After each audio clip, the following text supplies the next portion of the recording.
United people's party लिबारेलनि गाहाय मावखुलियाव दिनै जानानै थांनाय आसाम विधानसभा साधारन बिसायख'थिनि रिजाल्टनि उनाव उदालगुरि 46 नं विधानसभा समष्टिनि जे जोंहा सेन्ट्रेल स्टेरिं कमिटि जों दादोंमोन बे स्टेरिं कमिटिखौ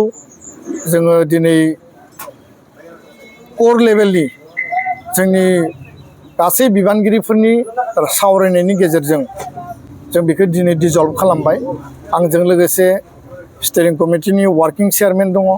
पार्टिनि जेनेरेल सेक्रेटारि दङ, स्टेरिं कमिटिनि चिफ कनभेनर, आदार्स जोंनि डिस्ट्रिक्टनि आरो ब्लकनि दैदेनगिरिफोर दङ। गुबुन मोनसे थांखिया जाहैबाय जे थांनाय बिसायख'थियाव प्राय जोङो 50,000नि खाथियाव 49,246 जोङो भट मोननो हादों आरो गासै आइ आफा रायजो राजा बिथांमोना UPPL हान्जानि जोंनि थांखि, जोंनि एजेन्डा आरो बिजाथि हिसाबै जिहेतु UPPL दोलोआ आंखौ उदालगुरि विधानसभा समष्टियाव केन्डिडेट नमिनेट खालामदोंमोन, जों गासैखौबो फोथायनानै साधारन रायजो राजा आइ आफा बिथांमोना 50,000नि खाथियाव जि भट होबाय बे गासैबो भटार रायजो राजाखौ गोसो गोरबोजों UPPL हान्जानि जानानै धन्यबाद बावदों। लोगोसेनो जोंनि पार्टिनि जायफोर वार्कार दैदेनगिरि जिल्लानि, सेन्ट्रेलनि आरो जोंनि ब्लक कमिटि, जोंहा प्राइमारि कमिटि, बुथ कमिटि, सुबा कमिटि आरो हारिसाफोरनि जिखिनि सेलफोर दङ, गासैबो जिखिनि खस्थ' खालामबाय, थैथां बिथांमोना हाबा मावबाय, गासैबो कर्मिफोरनिसिम, मावथि दैदेनगिरिफोरनिसिम आङो बिजाथिनिफ्राय जानानै आरो हान्जानि जानानै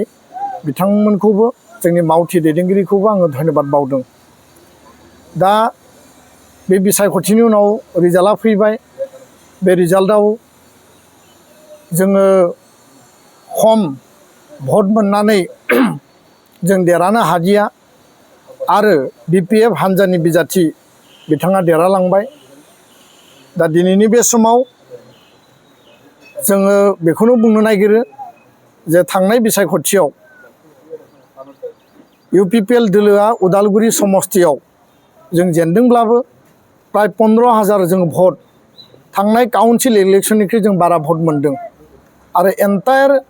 BTCनि 15टा समष्टिनि विधानसभा समष्टिनि भटनि पेटार्नखौ जुदि UPPL पार्टिनिखौ नायोब्ला उदालगुरि विधानसभा समष्टियाव जोंनि भट बांनायनि संख्या बारा आरो बेखायनो बहाबा नङा बहाबा, माबा नङा माबा एसे एनै जोंनियाव खामानि मावनो थाबावबाय, बहाबा लेप्स थाबाय आरो जिहेतु दुलाराय बर' फरायसा आफादाव आङो आफादगिरि हिसाबै बिबान मावदोंमोन, बेनि उनाव बिदाय लानानै बे बिसायख'थियाव हारिनि इसु, जेंना जेंसि, एजेन्डा आरो गुबुन गुबुन हारि माहारिनि जौगानायनि, खौसेथिनि आरो जोंनि थांना थानायनि इसुफोरखौ ज' लानानै हाबा मावलांनायनि मोनसे सिन्ता आरो परिकल्पनाजों पार्टियाव हाबनानै आरो पार्टियाव हाबनायनि उनाव पार्टिया आंनो टिकेट होदोंमोन आरो पार्टिया टिकेट होनायनि उनाव जों जेला इलेक्शनखौ बेयाव फिल्डआव ओंखारो, खोब खम सम 15निफ्राय 20 दिन सम जों मोनदों आरो बे खम समाव 30% जायगाखौ जोङो कभार खालामनानै बिजाथि हिसाबै आङो गिदिंनो थाखाय सम मोनदों। प्राय 70% जायगायाव केन्डिडेट हिसाबै जिखिनि हाबैबावनांगौमोन बे समा थोस्लाबाखिसै आरो ओरैनो इन जेनेरेल नायोब्ला पार्लियामेन्ट इलेक्शन, विधानसभा इलेक्शनाव केन्डिडेटआ मोनफ्रोमबो गामि सुबायाव हाबैनो हानायाबो सम्भब नङा। फर्मेल जिखिनि केम्पेइननि टाइम 11टा दिनल' होदोंमोन आरो बेनिखायनो गोबां रायजो राजाया हास्थायदोंमोनब्लाबो जोङो बाहागो लानो हायाखै। नाथाय दलनि जोंनि पार्टिनि कर्मिफ्रा मावहैदों, लोगो हमहैदों, रायलायहैदों आरो बे बेलायाव जि जेननायनि बा रायजो राजानि जि जनादेस बेखौ जोङो एक्सेप्ट खालामदों आरो गोदानै फैबाय थानाय समाव हाबा मावलांनायनि थाखाय मा मा परिकल्पना जों लानांगौ बिनि थाखायबो जों दिनै एसे पर्यालोचना खालामबाय। उननि लेभेलाव प्राइमारि बुथ लेभेलाव रायलायगोन ब्लक लेभेलाव रायलायगोन आरो रायलायनानै बबे बबे कारनाव जोङो जेननो गोनां जाखो बिनि थाखाय गासैबो एनालाइसिस खालामनानै जोङो इयुननि हाबाफारिफोरखौ मावलांनायनि थाखाय जोङो थिग खालामगोन आं बेखिनि खोथाखौनो बुंबाय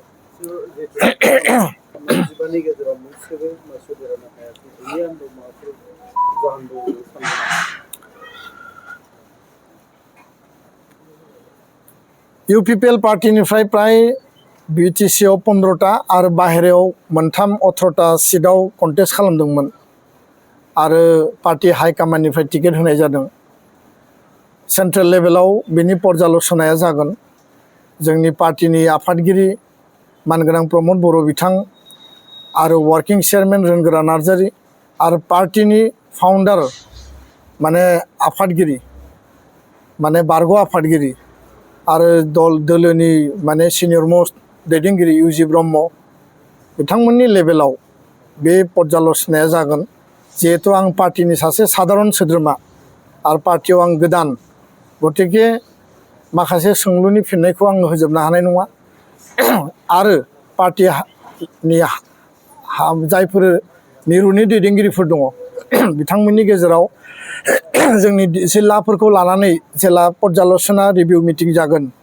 बिनि सायाव बिथांमोना बिनि रिप्लाइखौ होगोन आंनि फारसेनिफ्राय जोङो बेखौल' बुंनो सानो जे जिहेतु जों हारसिङै गेलेदोंमोन जोंहा जिहेतु एलायन्स गैयामोन हारसिङैनो जों शक्तिशाली भाबै बे इलेक्शनाव जों बाहागो लादोंमोन आरो देरहानो थाखाय जों नाजादोंमोन रायजो राजानि बिश्वास आरो सापर्टखौबो जों मोनदोंमोन किन्तु बिजेपि आरो बिपिएफ जिहेतु एलायन्स दङमोन आरो एलायन्स थानायनि थाखाय बिथांमोननि भटनि संख्या अट'मेटिकेलि बारा जाखायो थेवबो जोंनियावबो माखासे परिकल्पना दङमोन माखासे बेबायदि प्लेनिं पलिसि दङमोन जायनि गेजेरजों एलायन्सजों सोरबाया इलेक्शन गेलेबाबो जों हारसिङैनो देरहानो हानायनि माखासे शक्ति गोहो जोङो बेबायदि माखासे मेकानिजम तयार खालामदोंमोन किन्तु रायजोनि जनादेशआ जोंनि फेभराव फैयासै रायजोनि जनादेशआ एलायन्सनि मित्रजोतनि फेभराव थांबाय आरो दिनै जों जेननायखौ गनायनानै लादों किन्तु बे जेननाया माने मोनसे लेसन आरो इयुनाव बे लेसनखौ लानानै इयुननि बिसायख'थिखौ देरहानायाव रायजो राजानि अभाब अभियोग रायजो राजानि जेंना रायजो राजानि समस्या रायजो राजानि पाब्लिकनि इस्युस आरो दाबिफोरखौ लानानै बिधान सभानि सिङाव जों थांनो हायासैब्लाबो बिधान सभानि बाहेरायाव थानानै जोङो फैबाय थानाय जि गोदान सरकार बे सरकारखौ जोङो बाहेरनिफ्राय दाबि दैखांगोन इस्यु एजेन्डाखौ रिजल्भ खालामनो थाखाय जोङो आवाज होगोन पाब्लिकनि जिखिनि ग्रिभेन्सेस दङ बिथांमोननि जिखिनि अभाब अभियोग दङ बेखौ प्रतिश्रुति होनाय बायदि इस्टाराव होनाय बायदि मावफुंनांगौनि थाखाय जों दाबि दैखांगोन आरो बेखिनिखौनो फोरमायबाय आरो गोदान सरकारखौ जोङो वेलकाम खालामदों खारन आसामनि बिधान सभानि बिसायख'थियाव आसामनि रायजो राजाया जि जनादेश होबाय जों बयबो गनायनांगोन बेनो गणतन्त्रनि नियम आरो बे गणतन्त्रनि नियमनि आधाराव रायजो राजाया जि जनादेश होदों आरो जनादेशनि आधाराव दिनै मित्रजोतआ आसामाव एनडिए सरकार बानायनो थांगासिनो दङ बिथांमोनखौ आं वेलकाम खालामदों नोंथांनि बेलायाव जिहेतु अपोजिसन बेरेखा दोलोनिफ्राय नोंथांनि गोबां खेब अफार फैनायनि मोनसे बाथ्रा चर्चा सोलिदोंमोन जिहेतु नोंथांनि रिजाल्टआथ' गाज्रि जाबाय दा नोंथाङा पार्सनेलि बेबायदि मा सानदों बेयाव खुनु पार्सनेल बाथ्रा गैया खोथाया जाहैबाय जे बिसायख'थिनि सिगां गोबां माखासे थासारि बारहावाफोर बारो बबेबा पार्टिनि